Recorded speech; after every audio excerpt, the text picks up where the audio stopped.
একটা ছাগল কিনতে গেলে 20-25 হাজার টাকা লাগে। তুমি আশরাফুল মাখলুকাত মানুষ, নির্বাচনের সময় এমন দুর্নীতিবাজ চাঁদাবাজের কাছে 500 টাকা 1000 টাকায় বিক্রি হয়ে যাও, তুমি আশরাফুল মাখলুকাত হওয়ার যোগ্যতা হারিয়ে ফেলেছ।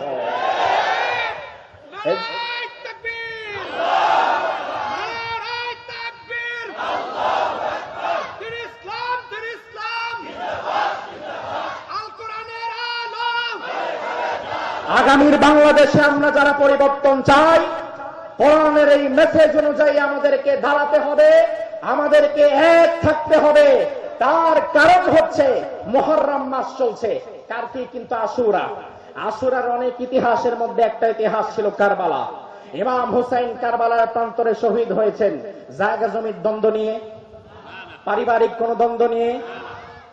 ইমাম হুসাইন কারবালার ময়দানে নিজের জীবন দিয়েছেন, শাহাদাত বরণ করেছেন শুধুমাত্র আল্লাহর জমিনে আল্লাহর বিধান কায়েমের লক্ষ্যে। ইমাম হুসাইন বলতে চেয়েছিলেন, ইয়াজিদ তুমি যে পদ্ধতি অবলম্বন করছো এটা সঠিক না। জমিন যার, আইন চলবে, সে আল্লাহ তাআলার আইন চলবে। আল্লাহর আইন জমিনে চলার জন্য ইমাম হুসাইন কারবালার ময়দানে শহীদ হয়েছেন। ও আমার জাতি, আমি আজ আপনাদের সর্বশেষ কথা বলে যাই, নিজেদের ভাগ্য পরিবর্তনের জন্য সবার আগে রাষ্ট্রের কর্ণধারদেরকে পরিবর্তন করতে হবে। তার মানে হচ্ছে আমি একটা নামাজি, হাজি, গাজী, আমি ভালো হলে চলবে না, আমার নেতৃত্বের জায়গায় যিনি বসেছেন তাকেও ভালো হতে হবে। অন্যথায় গাড়ির সিটে 50টা সিট, 50টা সিটে যাত্রী বেশে যারা বসেছে সবাই ভালো, হাজি, গাজী, নামাজি, রোজাদার সবাই তারা গাড়িতে যাত্রী বেশে গাড়িতে বসেছে, কিন্তু ওই গাড়ির ড্রাইভিং সিটে বসেছে একজন মাতাল। ওই ড্রাইভার শুধু মাতাল, বাকি সবাই ওই গাড়ির মুত্তাকি পরহেজগার।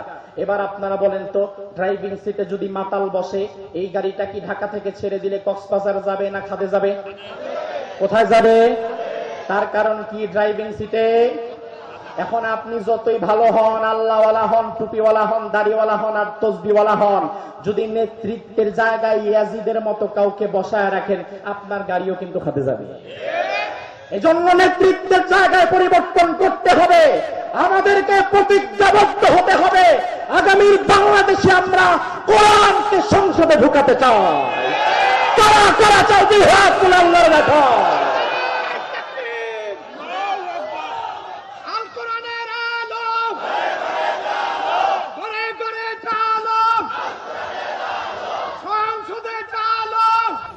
আমরা সাহস করে একটা উদ্যোগ নিয়ে ফেলেছি।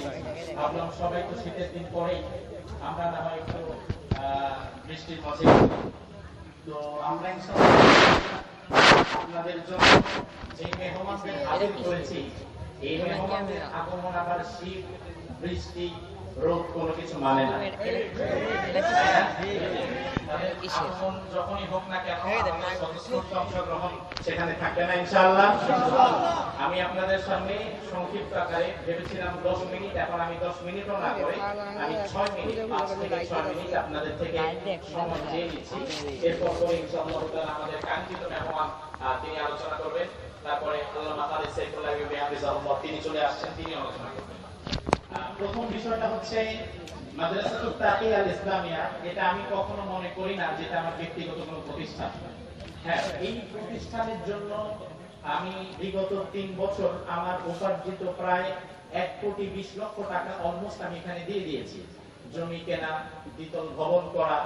তবে আমার প্রতিষ্ঠানের সকলেই প্রায় জানে যেখানে কোনো লভ্যাংশ নেওয়ার বা এই লভ্যাংশ দিয়ে জীবন চালাতে হবে সেই অবস্থান আল্লাহ সুবহানাহু ওয়া তাআলা রাখে নাই। আল্লাহ তাআলা এই প্রতিষ্ঠানের বাহিরে আমাকে ভিন্ন পরিচিতি দিয়েছে বা আমার রুটি রোজগারের ভিন্ন মাধ্যম আছে। তো এই মাদ্রাসাতুত তাকিয়া ইসলামিয়া এখানে প্রতিষ্ঠিত হওয়ার কারণ হচ্ছে এই প্রতিষ্ঠান হবে আপনাদের প্রতিষ্ঠান। পলাশবাড়ীতে একটি প্রতিষ্ঠান হবে নিজস্ব জায়গায়, যে প্রতিষ্ঠান থেকে কোরআন সুন্নাহর জ্ঞান ছড়িয়ে যাবে গোটা বিশ্বব্যাপী।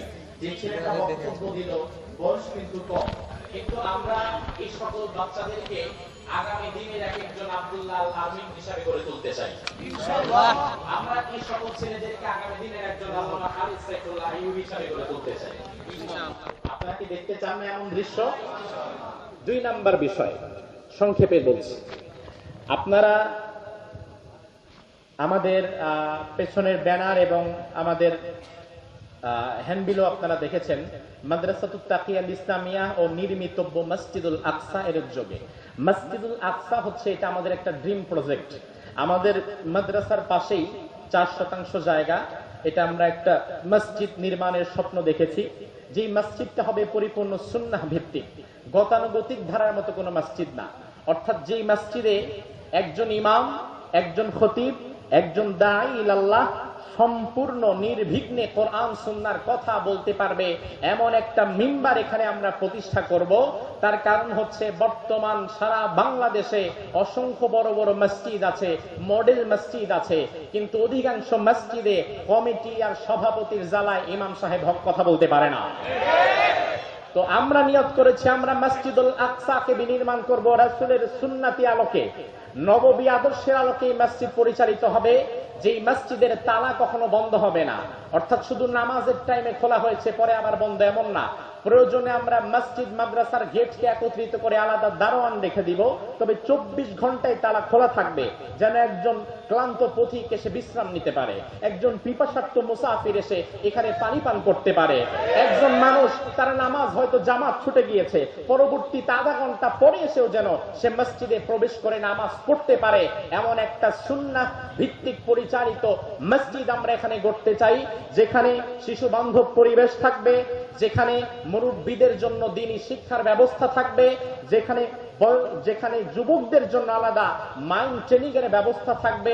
এলাকার যত ওলামায়ে কেরাম আছেন প্রত্যেক ওলামায়ে কেরাম প্রতি সপ্তাহে 2 দিন, একদিন দারসুল কোরআন, একদিন দারসুল হাদিস পেশ করবেন এখানে মেহমান হিসেবে এসে। এমন একটি মসজিদ এখানে আমরা দাঁড় করাতে চাই। আপনারা কি আমাদের সাথে থাকবেন ইনশাআল্লাহ? আপনারা কি সাথে থাকবেন ইনশাআল্লাহ? আপনাদের শুধুমাত্র একটু দোয়া, ভালোবাসা, আর যদি সুযোগ থাকে সহযোগিতা, আর্থিক সহযোগিতা, মানসিক সহযোগিতা, শারীরিক সহযোগিতা, যে কোনো প্রকারের সহযোগিতা আমাদের কাম্য। আমি আমার সর্বশেষ বিষয়ে 2-3 মিনিট আলোকপাত করেই শেষ করছি ইনশাআল্লাহ। প্রিয় সুধী, আসলে আমরা দেশে বা দেশের বাহিরে কিছু কথা বলে থাকি, তবে আমরা যেহেতু, আমার জন্ম যেহেতু এখানে, আর বাংলায় একটা প্রবাদ আছে, ওই যে কিসের গরু নাকি কিসের ঘাস খায় না। যাক, তো আসলে আমরা যেহেতু এখানে বেড়ে উঠেছি, আমাদের জন্ম যেহেতু এখানে, যদিও পড়াশোনা বা থাকা হয়েছিল বাহিরে, তো এরপরও নিজের মানুষের কাছে ওয়াজ করার মতো কিছু নাই।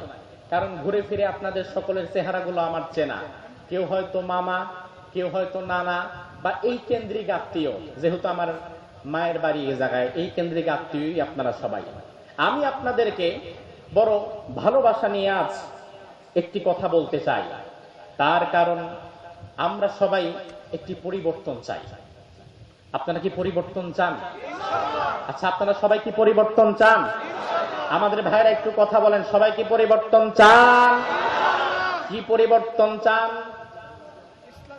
বউ পরিবর্তন করবেন তাইলে কিসের পরিবর্তন?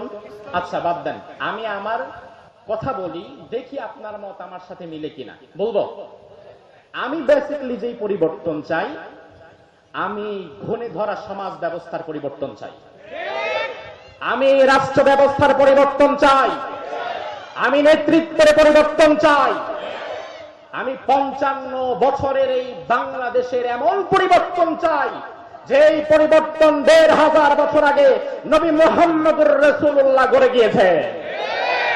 ও আমার মুসলমান ভাইরা, আমি সেই পরিবর্তনের কথা বলছি তোমাদের, যেই পরিবর্তন অন্য কোন তন্ত্র মন্ত্রে আসে নাই, যেই পরিবর্তন সমাজতন্ত্রের মাধ্যমে আসবে না, যেই পরিবর্তন জাতীয়তাবাদের মাধ্যমে আসবে না, যেই পরিবর্তন স্বৈরতন্ত্রের মাধ্যমে আসবে না, যেই পরিবর্তন গণতন্ত্রের মাধ্যমেও আসবে না, যেই পরিবর্তন আসবে শুধুমাত্র কোরআন এবং সুন্নাহর ভিত্তিতে, যেই সমাজ প্রতিষ্ঠা করেছিলেন মুহাম্মদুর রাসূলুল্লাহ 1500 বছর আগে।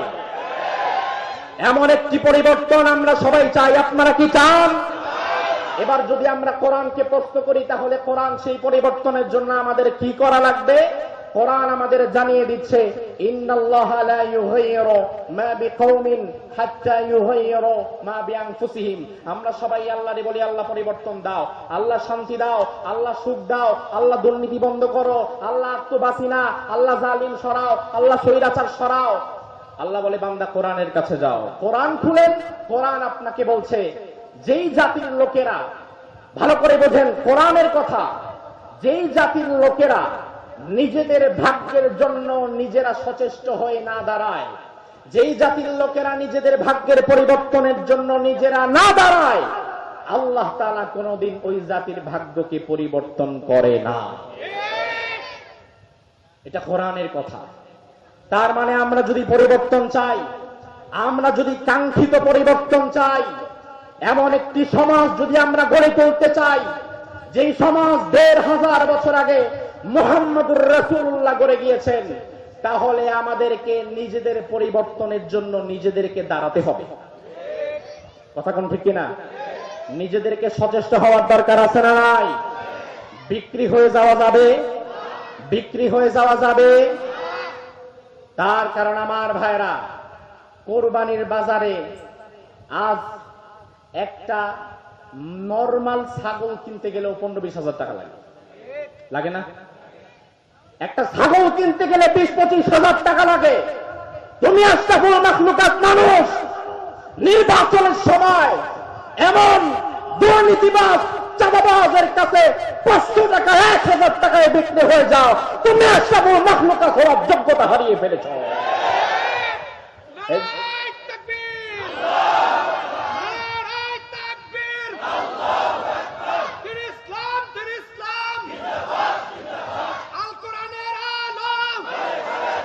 আগামীর বাংলাদেশে আমরা যারা পরিবর্তন চাই, কোরআনের এই মেসেজ অনুযায়ী আমাদেরকে দাঁড়াতে হবে, আমাদেরকে এক থাকতে হবে।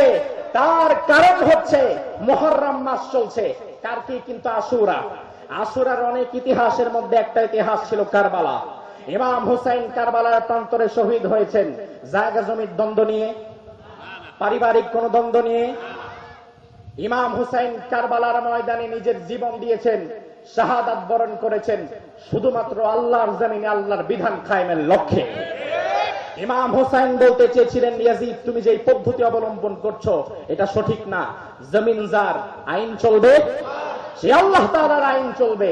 আল্লাহর আইন জমিনে চলার জন্য ইমাম হুসাইন কারবালার ময়দানে শহীদ হয়েছেন। ও আমার জাতি, আমি আজ আপনাদের সর্বশেষ কথা বলে যাই, নিজেদের ভাগ্য পরিবর্তনের জন্য সবার আগে রাষ্ট্রের কর্ণধারদেরকে পরিবর্তন করতে হবে।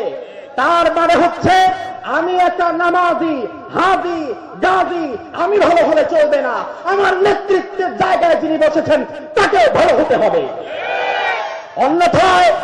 অন্যথায় গাড়ির সিটে ৫০টা সিট, ৫০টা সিটে যাত্রী বেশে যারা বসেছে সবাই ভালো, হাজি, গাজী, নামাজি, রোজাদার সবাই তারা গাড়িতে যাত্রী বেশে গাড়িতে বসেছে, কিন্তু ওই গাড়ির ড্রাইভিং সিটে বসেছে একজন মাতাল।